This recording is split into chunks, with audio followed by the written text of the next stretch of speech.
Hello সবাইকে, আমি Ruhi. Slab city, যা ক্যালিফোর্নিয়ার মরুভূমির মাঝে অবস্থিত, যেখানে নেই কোনো আইন, নেই কোনো বিদ্যুৎ, বিশুদ্ধ পানি, এমনকি রাস্তার কোনো নাম নেই। মার্কিন যুক্তরাষ্ট্রের অন্যতম ধনী রাজ্যে অবস্থিত হওয়া সত্ত্বেও স্ল্যাব সিটি দরিদ্রতা এবং দুর্ভোগের শিকার। সরকার দ্বিতীয় বিশ্বযুদ্ধের সময় এই এলাকাটি সামরিক ঘাঁটি হিসেবে ব্যবহার করার পর যখন পরিত্যক্ত করে, তখন শুধু স্ক্র্যাপ এবং কংক্রিটের স্ল্যাব অবশিষ্ট ছিল। তারপর এলাকাটি স্ল্যাব সিটিতে পরিণত হয় এবং দেশের বিভিন্ন স্থানের গৃহহীনরা এখানে আশ্রয় নেয়। বিশৃঙ্খলা এবং সমস্যা সবসময় এখানে থাকে। এখানে রাষ্ট্রের কোনো চিহ্ন নেই। এখানে জনসংখ্যা ঋতুর উপর পরিবর্তনশীল। শীতকালে অতিথি পাখিদের আগমনের কারণে শহরের জনসংখ্যা সর্বোচ্চ 2000-এ পৌঁছে যায় এবং গ্রীষ্মে সর্বোচ্চ তাপমাত্রা 50 ডিগ্রি সেলসিয়াসে পৌঁছায়, যা প্রায় অসহনীয়। সেই জন্য জনসংখ্যা তখন 150-এ নেমে আসে।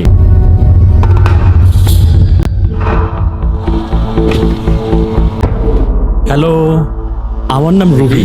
Really? Hey. I'm Zachary. I've been in like a horrible position in my life right now. Somebody stole my cat. এখানে লোকেরা অন্যের সম্পত্তির ভালো ব্যবহার করে না। জ্যাকির আরবি ভ্যান পুড়িয়ে দিয়েছে। তার নতুন ট্রাক যেটিতে সে থাকতো তা ক্ষতিগ্রস্ত হয়েছে এবং তার প্রিয় বিড়ালটি কোনো কারণ ছাড়াই চুরি করেছে। আপনি সাধারণত কখন ঘুম থেকে ওঠেন, কাজ করেন এবং ঘুমান? Not anymore. I just whenever.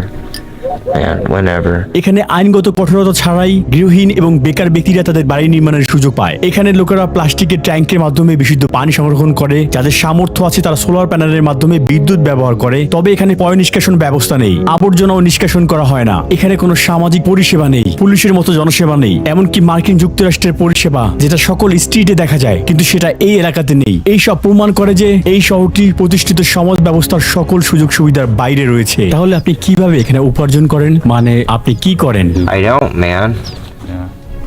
অর্থের অভাবে এবং বঞ্চনার কারণে কিছু লোক চুরি করে অথবা হতাশায় ভোগে। জ্যাকরি মার্কিন যুক্তরাষ্ট্রের 250,000 মানুষের মধ্যে একজন, যারা সারা জীবন তাঁবু, একটি ভ্যান অথবা কার্ডবোর্ডেই কাটিয়ে দেয়। জ্যাকরি সবসময় দ্বিধা এবং প্যারানিয়ায় ভুগছেন এবং আমরা তাকে সাথে নিয়েই স্ল্যাব সিটির কেন্দ্রের দিকে যাচ্ছি। হ্যাঁ, কোনো সমস্যা নেই, তোমাকে বিশ্বাস করছি। Zachary, you guys have checked me out, I'm sure. Shit, I don't know what's going on here. David সেই সব বাসিন্দাদের মধ্যে একজন যিনি ভালো জীবন যাপনের আশায় বিপদ জেনেও এখানে আছেন। তিনি 6 বছর ধরে এই মরুভূমির মাঝখানে আছেন। তার বাড়িতে সৌর প্যানেল, একটি আরবি ভ্যান, উঠোন, বসার জায়গা এবং একটি ফায়ারপ্লেস রয়েছে। যাই হোক, শহরের অন্যান্য বাসিন্দাদের মতো আইনগতভাবে ডেভিড কোনো জায়গার মালিক নন। কোনো দলিল না থাকায় এখানে থাকার জন্য কোনো কর দিতে হয় না। আপনার স্ত্রীও এখানে থাকেন? No, I'm all by myself. Wow, আপনাকে তো অনেক কাজ করতে হয়। Yeah, it's But it's under construction yet. Because right in the corner here, there's going to be a outdoor fireplace. যারা সহিংসতার আচরণ করে তাদেরকে এখানে টুইকার বলা হয়, যেমন বিরক্তিকর শব্দ করা, চুরি করা এবং নানা রকম অপরাধমূলক কাজের সাথে জড়িত থাকা, যা সমাজের জন্য ক্ষতিকর। এগুলো সমাজের শান্তি শৃঙ্খলাকে আরো খারাপ করে। এখানে জমিগুলো ফ্রি, সবাই ব্যবহার করতে পারে, তাই না? Yeah, because we're squatters. আচ্ছা, হ্যাঁ, সেই জন্যই মানুষরা এখানে আসে। নিজেকে কখনো গৃহহীন মনে হয়? That's a curious question now, but I wonder, do you feel yourself as being homeless? Oh no. I don't either. I don't either. এখানে আপনার সবচেয়ে অপছন্দ কি?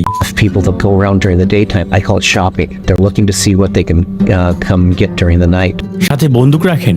Yeah, আপনি কখনো সামনাসামনি অপরাধ করতে দেখেছেন? I witnessed crimes against myself when they threw Molotov cocktails at my house and I'm putting out the fire. যদিও ক্যালিফোর্নিয়ার আইন এই এলাকার জন্য প্রযোজ্য, কিন্তু বাস্তবে অপরাধগুলোকে এখানে ঢেকে রাখা হয়। অপরাধীরা শাস্তি পায় না জানিয়ে কোনো মাথা ব্যথা নেই। এখানকার বাসিন্দারা এইসব নিয়ে অভ্যস্ত। খুব কমই পুলিশের সাথে যোগাযোগ করেন তারা, যতক্ষণ না তাদের জীবন হুমকির মুখে পড়ে। বাঁচতে হলে সবাইকে আত্মরক্ষা জানতে হবে। এছাড়াও কাছাকাছি সামরিক ঘাঁটিতে এখানকার বাসিন্দাদের কথা চিন্তা না করে বিভিন্ন রকম বিপজ্জনক সামরিক পরীক্ষা চালাচ্ছে। সামরিক বাহিনী জনগণের নিরাপত্তা এবং স্বাচ্ছন্দ্যের প্রতি কোনো গুরুত্ব দিচ্ছে না। এখানকার জনগণ রাষ্ট্রের কাছে কিছু আশা করে না। তারা নিজেদের জীবন নিয়ে সন্তুষ্ট। তারা ভালো থাকতে পানি বা বিদ্যুৎ কিছুই চায় না। আমরা স্ল্যাব সিটির প্রবেশ পথ স্যালভেশন মাউন্টেনে এলাম। এই পর্বতটি তৈরি করেছেন লিওনার্ড নাইট, একজন গৃহহীন চিন্তাবিদ, যিনি এটি 30 বছরে নির্মাণ করেছিলেন। তার একমাত্র উদ্দেশ্য ছিল ঈশ্বরের প্রেম। অনুদানে সংগৃহীত হাজার হাজার বালতির রং এবং খড় দিয়ে তিনি এই মনোমুগ্ধকর পাহাড়টি নির্মাণ করেছেন। 2002 সালে মার্কিন যুক্তরাষ্ট্র এই শিল্পকর্মটিকে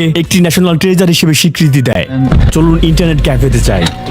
এখন আমরা স্ল্যাব সিটির ইন্টারনেট ক্যাফেতে রয়েছি। এটি একসময় অন্য লোকের ছিল, কিন্তু এখন এটি চার্লি পরিচালনা করেন। এখানের মানুষ এখানে বিনামূল্যে কফি, ফোন চার্জ এবং ইন্টারনেট ব্যবহার করতে পারেন। এছাড়াও চার্লি এখানে সাইকেল মেরামত করে কিছু অর্থ উপার্জন করে। ইন্টারনেট ক্যাফে কে দেখাশোনা করে?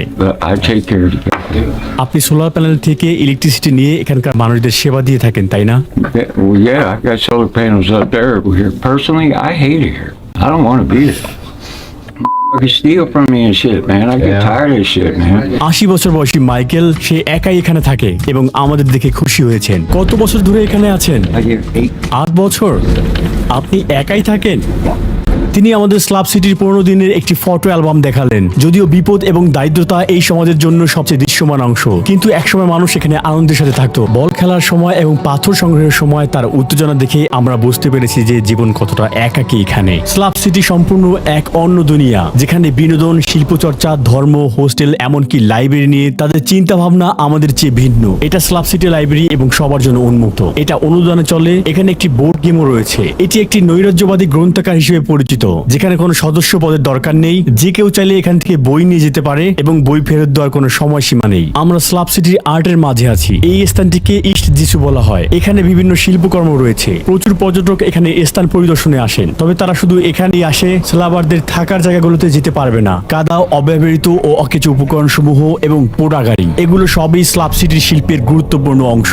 গার্গল ধ্বংসস্তূপ এবং ভীতিকর সংগ্রহগুলো শহরের চেতনার প্রতিফলন। এটি চাকার তৈরি বিশাল ম্যামথ, একটি স্ক্রাপ বিমান এবং পুতুলের মাথা দিয়ে ঢাকা একটি গাড়ি, এগুলো এখানকার আকর্ষণীয় শিল্পীকর্মের মধ্যে কয়েকটি। শহরের রাস্তায় কাপবোর্ডে ঘুমানোর চেয়ে মানুষ স্লাব সিটিতে এই বিপজ্জনক পরিবেশ বেছে নেয়, যেখানে ভালো মন্দ উভয় থাকে। অথবা অর্থের অভাবের জন্য স্লাব সিটি একমাত্র জায়গা। মার্কিন যুক্তরাষ্ট্র বিশ্বের ধনী দেশগুলোর মধ্যে একটি, কিন্তু কমপক্ষে 6 লাখ মানুষ এখানে গৃহহীন জীবনযাপন করছে এবং সংখ্যাটি প্রতি বছর বেড়েই চলছে। চরম ব্যক্তিত্ববাদ মানুষকে বিচ্ছন্নতা এবং একাকিত্বের দিকে ঠেলে দেয়। 12 বছর বা তার বেশি বয়সের জনসংখ্যার অর্ধেক মানুষ এই দেশে তাদের জীবনের অন্তত একবার হলেও একটি অবৈধ মাদক বেছে নিয়েছে। এই দেশে 2000 সাল থেকে 1 মিলিয়ন মানুষ ওভারডোজের কারণে প্রাণ হারিয়েছে। স্লাব সিটি তাদের জন্য, যারা জীবনে বাঁচার জন্য সরকারকে কর দিতে চায় না। এটি এমন একটি জায়গা যেখানে বাস্তবতা সবচেয়ে ভালোভাবে দেখা যায়। এখানে যারা মরুভূমির মাঝে থাকছে তারা ভুলে গিয়েছে তাদের আমেরিকান ড্রিম।